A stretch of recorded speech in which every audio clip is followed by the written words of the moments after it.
2,000원에서 3,000원까지는 좀 떨어져야 좀 안정적으로 분할 매수를 할 수 있는 그런 시점이 오지 않을까 하는 것이 저의 개인적인 판단입니다. 네, 안녕하세요. 중수투자입니다. 이번 영상은 제가 이제 1편에서 2020년 반도체 이제 사이클에 대해서 좀 말씀을 드리고 삼성전자의 영업이익과 주가에 대해서 좀 말씀을 드렸습니다. 이제 그거에 이어서 2020년에 반도체의 어떤 슈퍼 사이클이라고 불릴 만한 그런 상승기가 올 가능성이 좀 높다고 생각이 드는데, 그 중심에는 이제 2019년 굉장히 중요한 화두였던 5G 이거로부터 시작을 할 수 있다는 그런 말씀을 좀 드리려고 해요. 그리고 이제 결론적으로 2020년 삼성전자를 비롯한 이제 반도체 IT 관련 주식들이 과연 얼마나 더 오를 수 있을까에 대해서도 결론을 좀 지어 보려고 합니다. 그래서 저번 영상 간단하게 좀 요약을 하면은 2019년 이제 1월 달부터 해가지고 삼성전자가 사실상 거의 주도주나 다름이 없었다. 왜냐면 37,000원에서 55,000원까지 올랐기 때문에 굉장히 많이 올랐다라는 것을 좀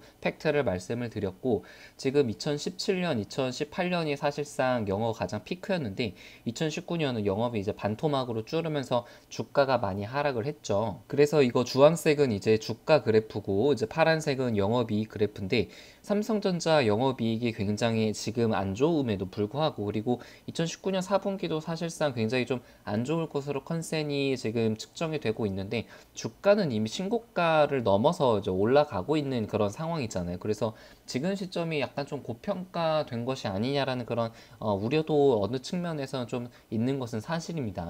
가장 관심 있게 봐야 될 것은 삼성전자가 앞으로 오를지 말지가 사실 가장 중요하잖아요. 지금 너무 많이 오른 것은 아닌지, 좀 조정을 받을 시기인지가 가장 궁금하기 때문에, 일단 2020년 지금 컨센으로 잡힌 것은 2017년과 2018년이 53조, 58조의 영업이익인데 아직 거기까지 가려면 한참 남았단 말이에요. 2019년은 당연히 이제 반토막이 났고 2020년도 39조, 40조밖에 안 되니까 2017년, 2018년의 영업이익을 따라잡으려면 아직도 한 거의 20조 가까이 지금 차이가 나죠. 근데 지금 주가는 이미 전고점까지 와 있기 때문에 2020년에 어떤 컨센대로라면 지금 주가는 너무 과도하게 많이 오른 것이다라고 판단을 할 수밖에 없는 시점이에요. 자, 그럼 이제 주식 투자하는 관점에서 두 가지를 판단을 해야겠죠. 현재 주가가 지금 어느 정도 미래까지 반영을 한 것일까? 그러니까 만약에 미래 실적까지 너무나 많이 다 반영을 한 상황이라면은 추가 상승의 여력은 조금 없겠죠. 예를 들어서 지금 2019년에 다산네트워크스라든가 RFHIC 같은 경우들은 지금 5G에 대한 기대감만으로 좀 올랐지 아직 실적이 잘 나오지는 그런 않은 상황이잖아요. 그래서 이렇게 RFHIC처럼 이렇게 많이 올랐다가 어떤 기대감만으로 오른 거죠, 사실. 그러면서 3분기 실적이 사실상 거의 적자가 나오면서 굉장히 실망감으로 많이 하락을 했던 것인데, 반도체도 지금 기대감 때문에 어떤 미중무역 합의라든가 그런 반도체 기대감 때문에 많이 올랐는데, 이게 기대감만큼 실적이 따라오지 않게 되면은 이렇게 장기간의 어떤 조정을 받을 가능성도 있습니다. 근데 두 번째 생각을 해야 될 것은 사실 컨센은 컨센일 따름이에요. 왜냐면 이제 레포트에서 나오는 컨센들이 100% 맞을 가능성은 사실 거의 없거든요. 보통 이제 컨센들은 높게 나오는 측면들이 많기 때문에 하회를 할 가능성이 많은데, 가 위치로 생각을 해보면 컨센보다 상회할 가능성이 좀 높을 가능성이 있다고 생각을 해요. 그래서 중요한 것은 컨센보다 잘 나올지 안 나올지가 사실은 더 중요합니다. 그래서 이거는 예전에 한번 보여드렸던 오이솔루션의 그 EPS 컨센이었는데, 이게 올해 초까지만, 그러니까 2019년 초까지만 하더라도 1500 정도의 EPS 컨센이었는데, 이게 지금 몇 개월이 지나고 나서 보니까 4천으로 거의 이제 2배 이상, 한 2.5배 이상 EPS가 증가를 이 컨센이 굉장히 그 상향이 될 수 있다는 거. 그러니까 삼성전자로 다시 돌아보면은 지금 2020년의 컨센이 지금 40조밖에 안 되는데, 여기 컨센보다 훨씬 더 높게, 그러니까 50조 그 이상까지 될 가능성도 충분히 있다고 생각이 들어요. 이것은 컨센일 따름이기 때문이죠. 자, 그러면은 과연 2020년에 39조로 끝날 것인지 아니면 그 이상으로 나올 것인지 판단을 해야 되는데, 내년에는 이제 본격적으로 글로벌 5시대, 그러니까 이제 우리나라만 2019년에 시작을 했는데 내년부터는 이제 미국 쪽 그리고 일본, 중국이 다 시작을 하잖아요. 저는 이 반도체의 슈퍼사이클이 이 5G를 기반으로 해서 모든 것들이 다 생길 수 있다고 생각을 합니다. 그래서 5G 핸드폰, 거기서 이제 데이터가 발생이 되고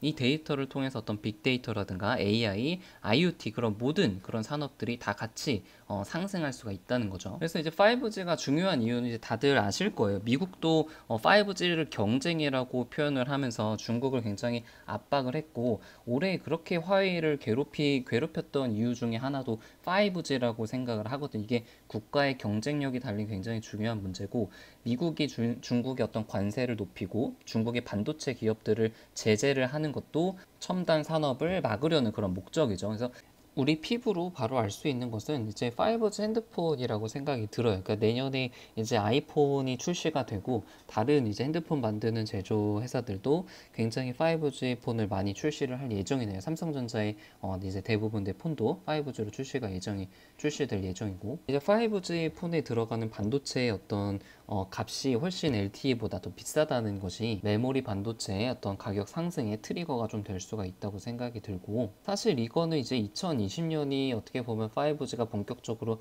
개화가 되는 시기이기 때문에 내년에 이익이 당연히 올해보다는 많이 증가를 하고, 그런 상승의 증가는 2021년도 훨씬 이제 많이 늘어날 것이 일반적인 시각이죠. 5G를 사용하게 되면은 당연히 데이터 사용량도 4G에 비해서 더 많이 늘어날 수밖에 없어요. 지금 우리나라 기준으로도 4G에 비해서 이제 3배 넘게 데이터 사용이 더 많이 늘어나고, 데이터 사용이 많이 늘어난다는 것은 뭐겠어요? 트래픽이 더 많이 늘어난다는 거죠. 왜냐하면 당연히 뭐 유튜브라든가 다른 그런 영상물들을 많이 보기 때문에. 근데 사실 아직은 5G, 그러니까 우리가 흔히 얘기하는 뭐 VR, AR이라든가 어떤 정말 5G 시대에서 오는 그런 자율주행 같은 그런 데이터가 사용이 되지 않았음에도 불구하고 지금 이렇게 데이터가 많이 필요하고 트래픽이 많이 증가를 한다는 거예요. 그래서 직관적으로도 모바일 쪽, 그러니까 5G 쪽으로 해서 D램의 수요량이 많이 증가를 하게 되면은 데이터 쪽, 서버 쪽에 메모리도 많이 증가를 할 수밖에 없다는 것은 다가올 그런 미래라고 생각이 듭니다. 그런 반도체 수요에 대해서 말씀을 드린 것이고,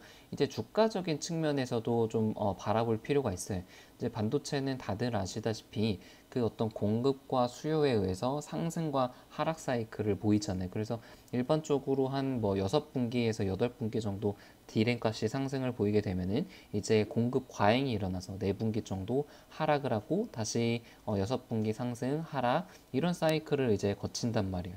그래서 최근에 이제 삼성전자 사이클을 보게 되면은 2016년부터 해가지고 2017년 말까지 한 8분기 정도에서 10분기 정도 굉장히 큰 상승이 좀 있었단 말이에요. 그리고 나서 이제 2018년부터 2019년 초까지 4분기 가량 이제 계속 하락하는 그런 S 하락기, 제가 그냥 이름을 붙였습니다. 4분기 정도 하락이 거쳤고, 그리고 사실 2019년부터는 어떻게 보면 새로운 상승 사이클이 좀 시작을 한 것 같아요. 그래서 지금 4분기 정도 상승한 것으로 좀 파악이 되고, 일반적으로 사이클이 한번 시작이 되면은 짧게는 6분기, 길게는 한 8분기에서 10분기 정도 상승을 하는 것이, 지금 4분기밖에 상승을 하지 않았기 때문에 단기적으로 보시게 되면 중간중간에 한 20%에서 30%의 조정은 있었죠. 항상 그런 조정은 있었는데, 보통 한 6분기에서 8분기 정도 상승을 한다고 치면은 앞으로도 한 2분기 정도 내지는 4분기 정도는 충분히 추세적으로 상승할 수도 있다라는 것이 이제 이 차트를 봤을 때 어떤 결론입니다. 그리고 이제 그때 보여드렸던 주가랑 영업이익 간의 그 관계를 보게 되면은 주가가 가장 많이 상승을 할 때는 이 영업이익이 상승의 어떤 그 기울기가 가장 가파를 때가 주가가 많이 오르게 되는 시기예요. 근데 지금 보시게 되면 영업이익이 아직은 본격적으로 상승을 하지 않은 시기죠. 이제 하락을 하고 하락이 멈추는 그런 시기고, 이것이 이제 본격적으로 턴을 해서 영업이익이 잘 나오는 시기가 이제 주가가 본격적으로 많이 오르는 그런 시기가 될 수 있다고 생각이 돼요. 그래서 이제 결론적으로 말씀을 드리면 삼성전자 반도체는 아직 중간 정도에 좀 와 있다가 이제 결론인데, 한 가지 좀 걸리는 것이 영업이익과 주가와의 갭이 너무 큽니다. 보통 영업이익이랑 주가가 조금 그래도 같이 비슷하게 가는 그런 경향이 있는데,